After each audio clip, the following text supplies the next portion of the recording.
And Water, Class 5th, Chapter 10. Children, our topic is water. Water, this is essential for life. We cannot live without it. You feel thirst when your body needs water. Human body contains about 70% of water. It means our body weight that is due to water, 70% due to water. If someone weight is 30 kilogram, then 21 kilogram of the body is made up of water. Now several life processes essential for living organism, they take place only in the presence of water. So we need water. One amazing fact, a jellyfish and a cucumber, both are aquatic animals. Cucumber, this is not the plant, it is animal, are made up of the 95% water. They contain 95% water. Now, properties of water. Children, you have seen water, you are daily seeing it, you are drinking it, you are using it for different activities. Now, water, this is colorless, tasteless, and odorless liquid. It freezes at 0 degrees Celsius. Freezes means when you place it in the freezer, then it forms ice, and it boils at 100 degrees Celsius. When the boiling takes place, the temperature is 100 degree. And water, this is known as universal solvent. Universal solvent because it can dissolve a large number of substances in it. So it is universal solvent. Water is so much important for us. Now the next topic is impurities in water. Water may not be good and clean all the time. It may have some impurities in it. Impurities of water can be classified into two categories: soluble impurity and insoluble impurity. Soluble impurities, these are the salts and mineral, and insoluble impurities are small stones, sand, mud, etc. Besides impurities, water may also contain microorganisms, that is germs.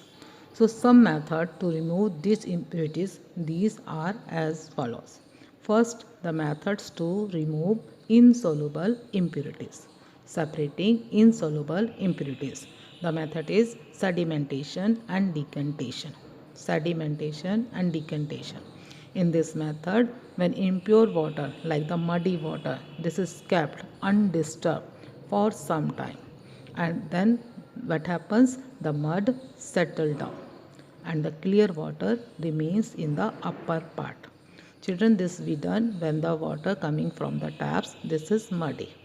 When you allow it to settle down undisturbed, then the mud or the soil, it settle down at the bottom and the above water become clean.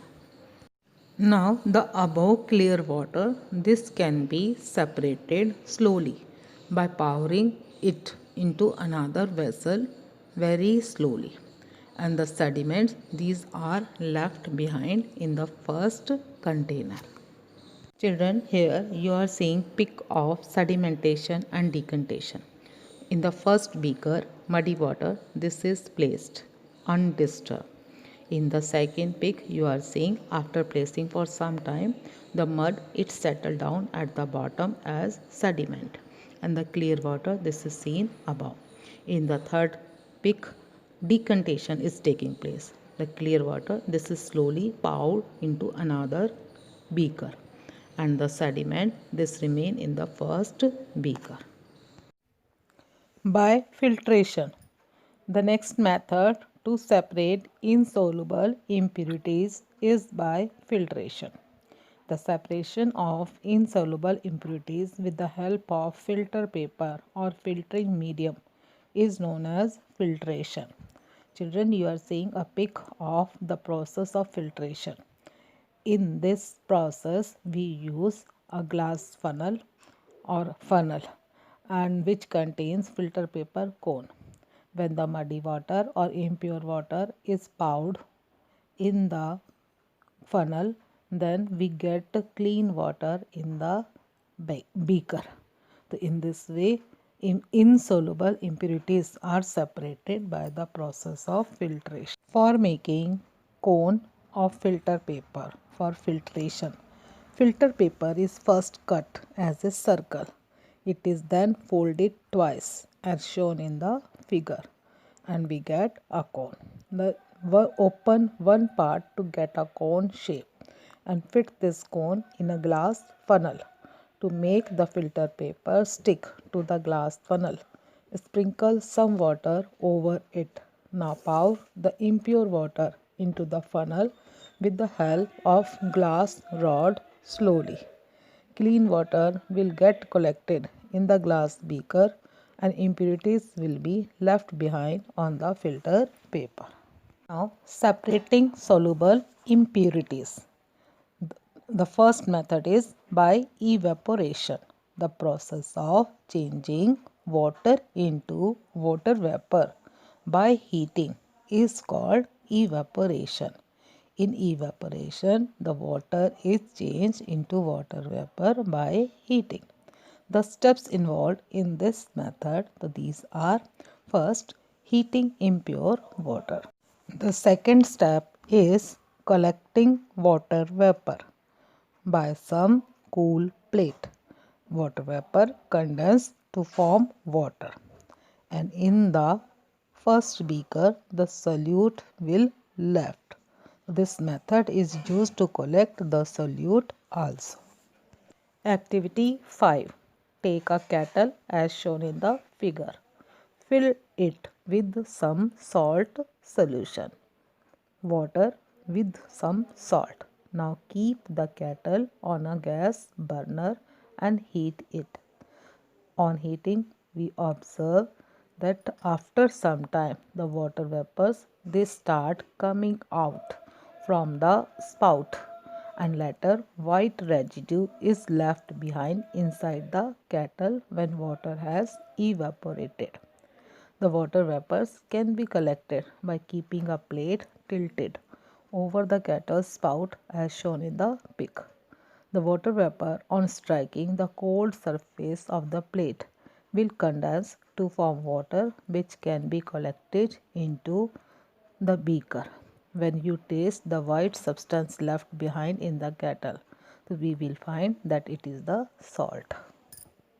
The second method of separating soluble impurities is by distillation. Distillation. By using evaporation method, the dissolved substance can be recovered, but the solvent is lost. By using distillation method, we can recover both the solute and the solvent. So let us discuss this method. Take some impure water in a retort as shown in the figure of distillation.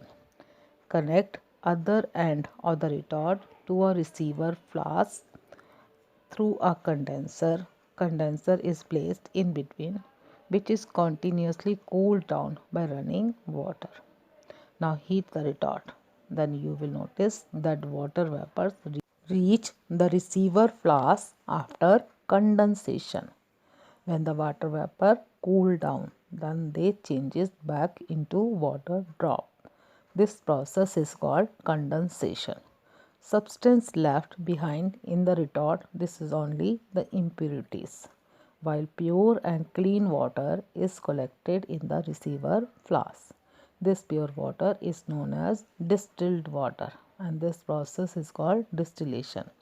As it is pure without germs and impurities, this water can be used in medicines, car batteries and science labs, etc. Distillation, this is the best method to get pure water. But the water obtained by distillation process is not potable water. Potable means fit for drinking. Children, you are seeing a pic of distillation process. In this, a round bottom flask, so that is also called retort. In the round bottom flask, salt water is taken, which is heated by the burner.